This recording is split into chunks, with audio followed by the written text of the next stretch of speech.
جرگے کے سردار کو بچائیں گی، باقی لوگوں کو بچائیں گی.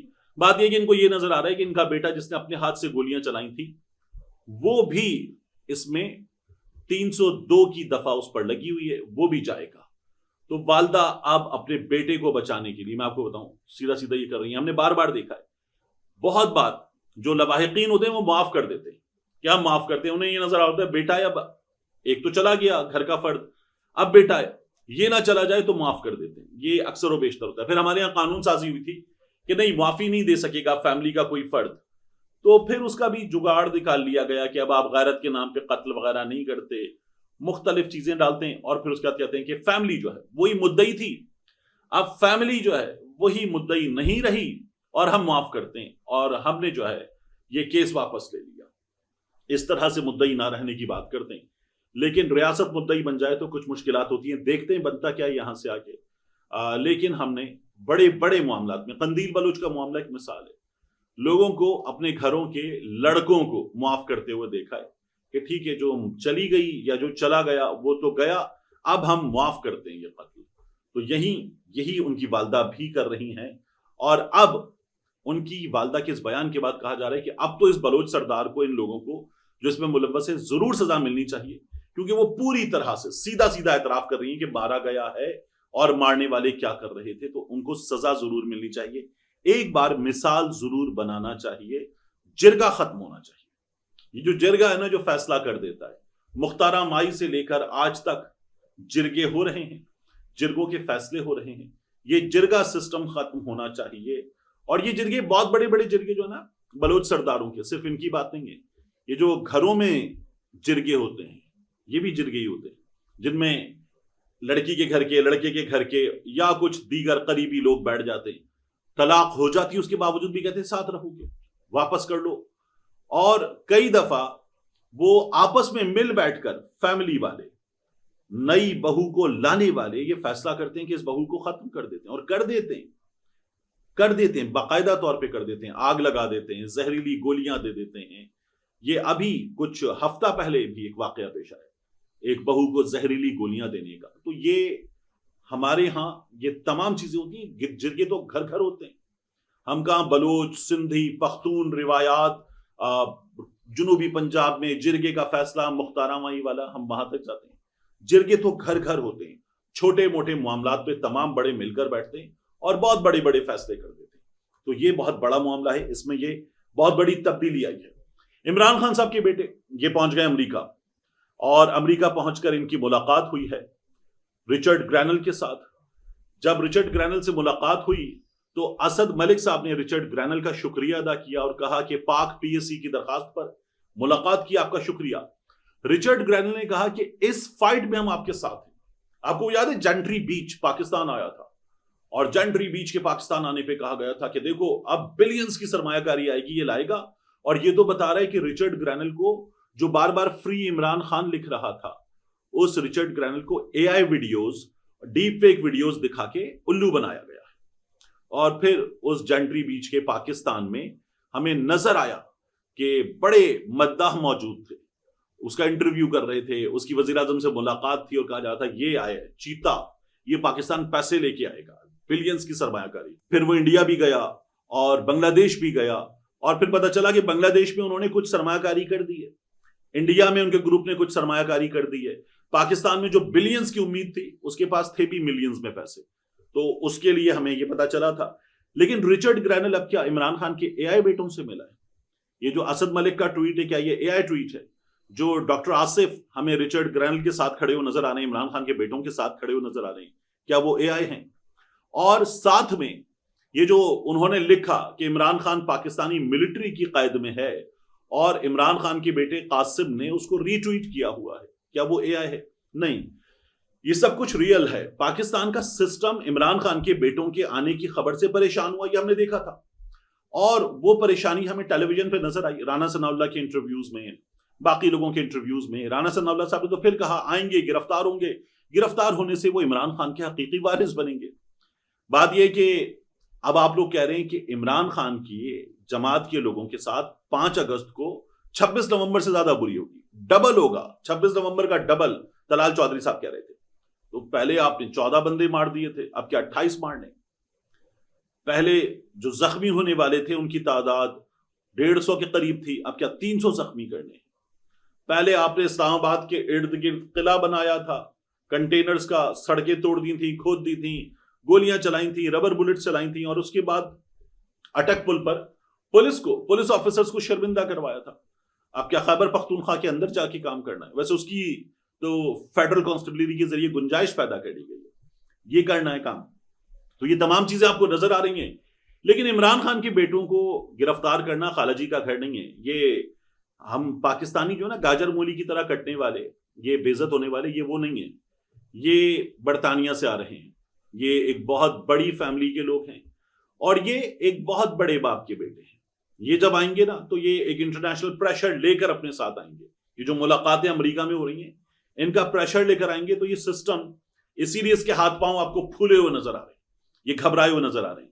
شاہین صاحب صاحب نے تو یہ بھی کہہ دیا تھا کہ یہ جب پشاور کے ایئرپورٹ پہ اتریں گے تو ان کے ساتھ صحافی بھی ہوں گے، ان کے ساتھ امریکی لوگ بھی ہوں گے، دانشور بھی اور امریکی ایوان کے نمائندے بھی۔ مجھے نہیں لگتا کہ یہ سب بھی ہوگا، ممکن ہے کچھ صحافی ساتھ آ جائیں، لیکن اگر یہ پشاور کے ایئرپورٹ پر اتریں گے تو کیا منظر ہوگا؟ مطلب وہاں تو پھر ان کو استقبال کرنے والوں کی بہت بڑی تعداد نظر آئے گی، اور اس کے بعد وہ اگر مہم میں شامل ہوں گے تو کیا ہوگا؟ لوگ کہہ رہے ہیں کہ پھر وہ باہر نکلیں گے اور یہ جو مظاہرے ہیں، ریلیاں، ان کی قیادت کریں گے۔ مجھے تو نہیں لگتا کہ ان کو کرنی چاہیے۔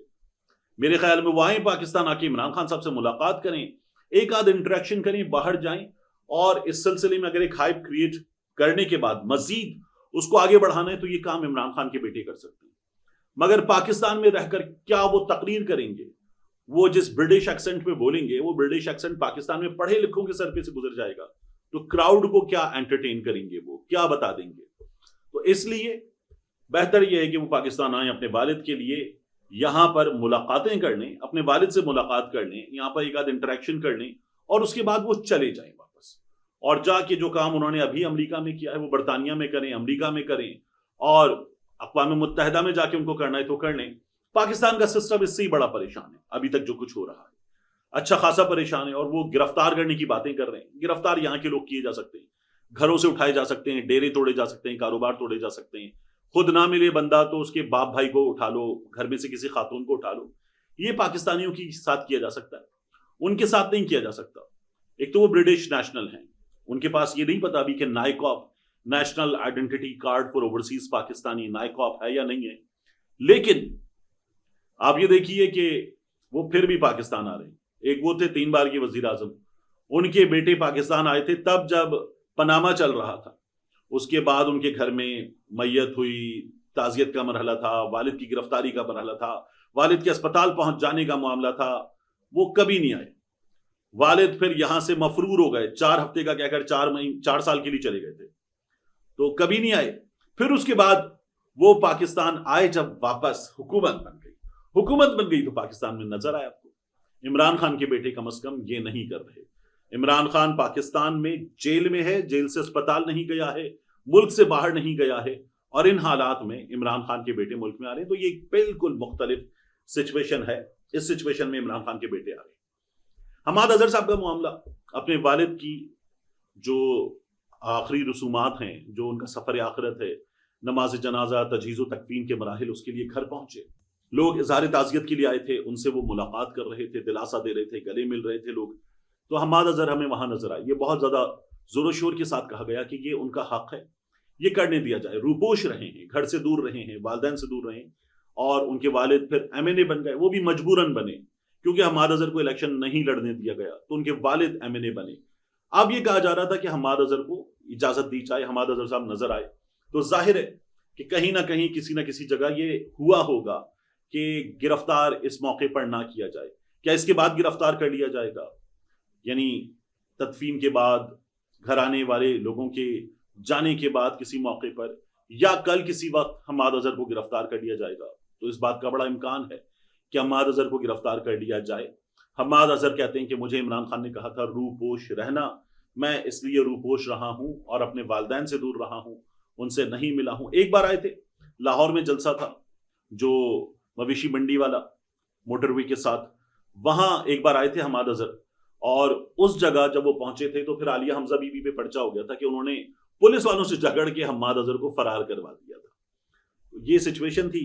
اب بہرحال حماد اظہر کو اجازت ملی ہے. میں دیکھ رہا تھا میاں نواز شریف صاحب نے ایک ٹویٹ کیا ہے, یعنی خود تو نہیں کیا, اپنے اکاؤنٹ پہ کر دیتے, پرانا تعلق تھا میاں اظہر صاحب کے ساتھ, لیکن راشد نصر اللہ کے اکاؤنٹ سے ٹویٹ ہوا اور کہا گیا کہ میاں نواز شریف صاحب کی جانب سے اظہار افسوس کیا گیا. یہ بتایا گیا کہ میاں نواز شریف کے والد میاں شریف اور میاں اظہر کے والد, ان کے آپس میں بڑے قریبی تعلقات تھے. میاں نواز شریف صاحب افسوس کا اظہار کر رہے ہیں. پرانا تعلق تھا, میاں صاحب کے اکاؤنٹ سے بھی یہ ٹویٹ ہو سکتا تھا, لیکن میاں صاحب جو اپنے اکاؤنٹ سے ٹویٹ کرتے اور اس کے بعد ان سے سوالات ہوتے, پھر ایک بار میاں صاحب کے لیے جو 4 لفظ کہنے کے قابل نہیں ہے سیاست میں, ایک بار پھر مشکل صورتحال پیدا ہوتی. میاں صاحب نے کہا اس سے بچنا چاہیے. دیکھتے ہیں کہ حماد اظہر کے ساتھ اس کے بعد کیا ہوتا ہے.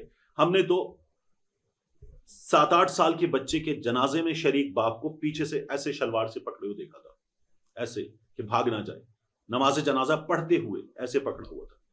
تو اب حماد اظہر کے ساتھ کیا ہوتا ہے, یہ بہت بڑی ہمارے سامنے ایک سچویشن ہے, اس کا نتیجہ نکلنا باقی ہے. آخری چیز, عائشہ نذیر جٹ صاحبہ بیرون ملک تھی, ترکی سے لاہور ایئرپورٹ پر اتری, ان کو گرفتار کر لیا گیا. یہ جو جٹ فیملی ہے نذیر جٹ کی, اس فیملی نے پیپلز پارٹی کی جانب سے بھی الیکشن لڑا, آزاد بھی الیکشن لڑا, قافلی کی جانب سے بھی لڑا, اور یہ جٹ فیملی جو ہے وہ پاکستان تحریک انصاف سے وابستہ ہے. اب عائشہ نذیر جٹ صاحبہ بیرون ملک سے آئیں, غالباً 6 ماہ کی بچی بھی ان کے ساتھ تھی. بتایا گیا کہ مختلف مقدمات میں مطلوب میں گرفتار کر لیا گیا, خبر آئی نامعلوم مقام پہ منتقل کر دیا گیا. پھر اس کے بعد پتہ چلا کہ کچھ رابطے ہوئے, اور نذیر جٹ فیملی جو ہے یہ بہت انفلوئنشل فیملی ہے, ان کے پاس بڑی دولت ہے, اور اپنے علاقے میں یہ اس لیے مقبول ہیں کہ یہ اپنے پیسے کے ذریعے علاقے کے کام کرواتے ہیں, لوگوں کے کام کرواتے ہیں, ان کی مدد کرتے ہیں, مالی مدد بھی کرتے ہیں. تو لوگ بڑا لائک کرتے ہیں ان کو, اور ان کا انفلوئنس بہت زیادہ ہے. تو عائشہ بی بی جو ہیں ان کو گرفتار کر لیا گیا تھا بچی سمیت. پھر اس کے بعد ایک پیپر سامنے آیا, اس پیپر پہ لکھا ہوا تھا کہ ان کے پاس ضمانت ہے, اس لیے ان کو رہا کیا جاتا ہے. وہ پیپر سامنے آنے کے بعد ان کو بالآخر رہائی مل گئی. ملتے ہیں انشاءاللہ آپ سے اگلی ویڈیو.